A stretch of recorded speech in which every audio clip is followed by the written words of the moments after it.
आखिरकार जम्मू कश्मीर के पूर्व राज्यपाल सत्यपाल मलिक के पीछे सीबीआई पड़ ही गई और उनके घर में सीबीआई का छापा पड़ ही गया। इसका अंदेशा पहले से ही था क्योंकि सत्यपाल मलिक प्रधानमंत्री मोदी के कई खुलासे कर रहे हैं, लगातार उनके ऊपर सवाल खड़ा कर रहे हैं और जिनके साथ अन्याय हुआ है, जिस वर्ग के साथ भी अन्याय हुआ है, फिर चाहे वो किसान हो, फिर चाहे वो महिला हो, महिला खिलाड़ियों के समर्थन में सत्यपाल मलिक खड़े रहे, किसान आंदोलन के समर्थन में खड़े रहे। इस वजह से मोदी उनसे नाराज हुए, मोदी सरकार उनसे नाराज हो गई और अब उनके पीछे सीबीआई पड़ गई। खबर आज की है, सीबीआई ने गुरुवार को जम्मू कश्मीर के पूर्व राज्यपाल सत्यपाल मलिक और उनके निकटवर्ती सहयोगियों के ठिकानों पर छापेमारी की है। ये छापे दिल्ली, उत्तर प्रदेश, राजस्थान और मुंबई समेत कई जगहों पर मारे गए हैं। आपको हम बताते हैं ये छापे क्यों मारे गए हैं। आपको पता होगा, जम्मू कश्मीर के पूर्व राज्यपाल रह चुके हैं सत्यपाल मलिक। 23 अगस्त 2018 से 30 अक्टूबर 2019 के बीच मलिक ने बयान दिया था, पिछले साल बयान दिया था उन्होंने कि 2 फाइलों को मंजूरी देने के लिए 300 करोड़ रुपए की रिश्वत देने की पेशकश की थी। यानी कि उनको 2 फाइलों को मंजूरी देना था जिसके एवज में उन्हें 300 करोड़ रुपए मिले होते। 300 करोड़ रुपए मिले होते, रिश्वत के रूप में उनको पेशकश दी गई थी। लेकिन उन्होंने कहा कि मैंने रिश्वत नहीं लिया और उन फाइलों को मंजूरी नहीं दी थी। और फिर उनके पीछे सीबीआई पड़ गई। सीबीआई ने इस मामले की जांच शुरू कर दी और इसी के चलते मलिक के कई सहयोगियों के यहां पर भी उन्होंने रेड मारे पिछले साल और इनके घर पे भी रेड मारे और अभी भी उनके घर पर भी रेड मारा गया है और उनके सहयोगियों के घर और उनके जो परिचित हैं, चिर परिचित उनके जो सहयोगी हैं, उनके घरों पर भी रेड मारा है सीबीआई ने।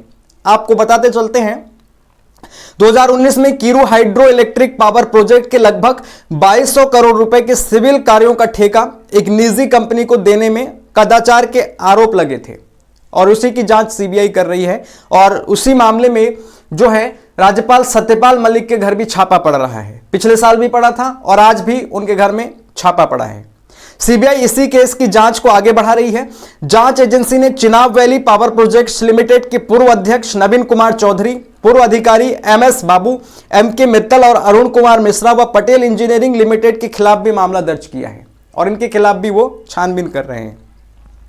यानी कि स्पष्ट रूप से अगर राज्यपाल सत्यपाल मलिक उन फाइलों को मंजूरी दे देते और 300 करोड़ रुपए अपने जेब में रख लेते और इसका खुलासा ना करते तो उनके खिलाफ सीबीआई छानबीन नहीं करती, मोदी उनसे नाराज नहीं होते।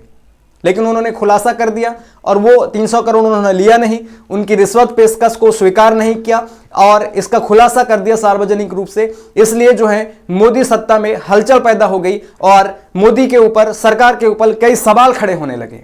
इस वजह से नाराज होकर के उन्होंने सीबीआई का छापा मरवाना, राज्यपाल सत्यपाल मलिक को डराना शुरू कर दिया।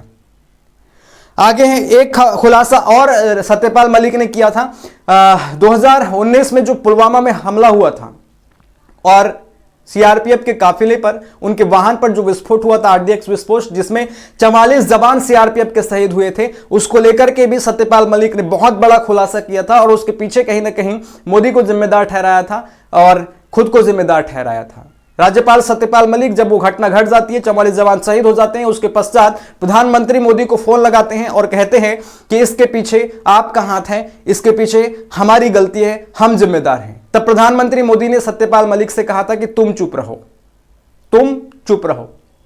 इसका खुलासा जब मीडिया के सामने द वायर को दिए इंटरव्यू में राज्यपाल सत्यपाल मलिक ने किया, खुलासा किया, तब से जो है हलचल पैदा हो गई पूरे देश भर में और मोदी सरकार में हलचल पैदा हो गई और राज्यपाल सत्यपाल मलिक के खिलाफ जो है उन्होंने फिर सीबीआई जांच करवाना, उनको डराना धमकाना शुरू कर दिया, उनके घर दिल्ली पुलिस को भेजना शुरू कर दिया। पिछले वर्ष आपको पता ही होगा कि खाप पंचायत उनके घर बैठी हुई थी, किसानों के नेताओं के साथ, किसानों के साथ बैठ करके वो एक छोटा सा कार्यक्रम आयोजित कर रहे थे अपने घर में और उनके ऊपर दिल्ली पुलिस की रेड पड़ गई थी।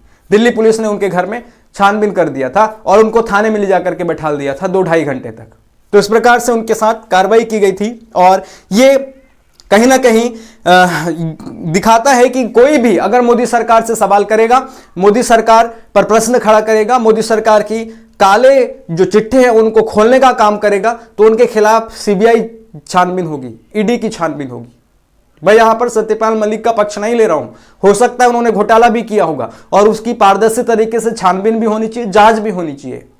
लेकिन आप देख रहे हैं स्पष्ट रूप से, मुखर रूप से कि सीबीआई और ईडी किस तत्परता से काम करती है, किस तत्परता से काम करती है। अगर कोई सरकार पर सवाल खड़ा है, मोदी पर सवाल खड़ा करता है, और कोई किसानों के प्रदर्शन को जायज ठहराता है, उनके साथ खड़ा रहता है। महिला पहलवान जब अपने यौन शोषण के खिलाफ धरना प्रदर्शन करते हैं तो उनके साथ अगर कोई खड़ा रहता है तो उनके खिलाफ सीबीआई जांच होती है, विपक्षियों के खिलाफ सीबीआई जांच होती है। इस पर मैं सवाल खड़ा कर रहा हूं।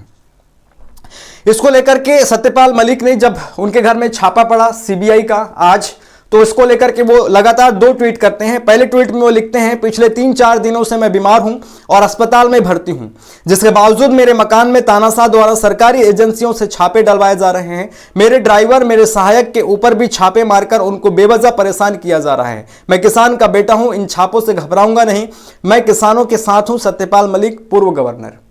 दूसरा ट्वीट में कर रहे हैं, मैंने भ्रष्टाचार में शामिल जिन व्यक्तियों की शिकायत की थी कि उन व्यक्तियों की जांच न करके मेरे आवास पर सीबीआई द्वारा छापेमारी की गई है।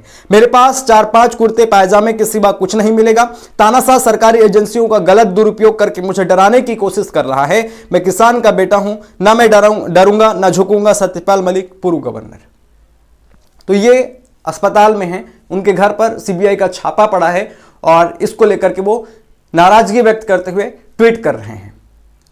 आगे इस पर राहुल गांधी ने भी ट्वीट किया है। वो कह रहे हैं, किसान एमएसपी मांगे तो उन्हें गोली मारो, यह है मदर ऑफ डेमोक्रेसी। जवान नियुक्ति मांगे तो उनकी बातें तक सुनने से इनकार कर दो, यह है मदर ऑफ डेमोक्रेसी। पूर्व गवर्नर सच बोले तो उनके घर सीबीआई भेज दो, यह है मदर ऑफ डेमोक्रेसी। सबसे प्रमुख विपक्षी दल का बैंक अकाउंट फ्रीज कर दो, यह है मदर ऑफ डेमोक्रेसी। अभी कुछ दिनों पहले ही कांग्रेस, जो कि प्रमुख विपक्षी पार्टी है लोकसभा के लिए भी और देश में, तो उनके अकाउंट्स को फ्रीज कर दिया गया है। अरे भाई, उनके अकाउंट्स जब फ्रीज हो जाएंगे, वो पैसे नहीं निकाल पाएंगे तो चुनाव कैसे लड़ेगा? क्या आप इस देश में चुनाव होते हुए ही नहीं देखना चाहते हैं? आगे लिख रहे हैं, सबसे प्रमुख धारा 144, इंटरनेट बैन, नुकीले तारे, आंसू गैस के गोले, यह है मदर ऑफ डेमोक्रेसी। आगे लिख रहे हैं, मीडिया हो या सोशल मीडिया, सच की हर आवाज को दबा देना, यह है मदर ऑफ डेमोक्रेसी। आप देख रहे होंगे अभी किसान आंदोलन चल रहा है और किसान आंदोलन का समर्थन करने वाले जितने भी लोग हैं, किसान नेता हो या फिर पत्रकार हो, और किसान आंदोलन को दिखाने वाले जो लोग हैं, उनके ट्विटर हैंडल्स को जो है विदहेल्ड किया जा रहा है, बंद किया जा रहा है, होल्ड किया जा रहा है। इसी प्रकार से आपने देखा था जो रेलवे भर्ती परीक्षा एलपी को लेकर के किस छात्रों ने आंदोलन किया था बिहार में, और उसको दिखाने वाले जो यूट्यूबर्स थे, वीडियो प्रोटेस्ट को दिखाने वाले जो वीडियोस थे, उनको भी जो है हटवा दिया गया था यूट्यूब से।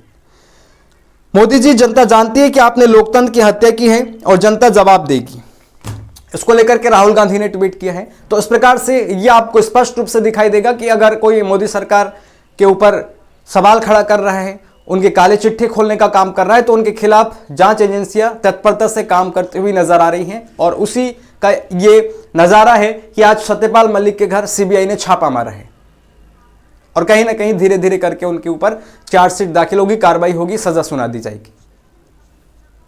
यानी कि इस देश में बीजेपी और मोदी जी ही सही हैं, उनके खिलाफ कोई ना बोले, और वो भ्रष्टाचारी नहीं हो सकते हैं, वो कट्टर ईमानदार हैं और देश बढ़िया चला रहे हैं।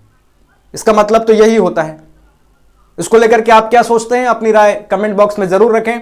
यूट्यूब चैनल में देख रहे हैं तो चैनल को सब्सक्राइब करें, फेसबुक में फॉलो करें और वीडियो को दोस्तों के साथ शेयर करें। धन्यवाद। जय हिंद।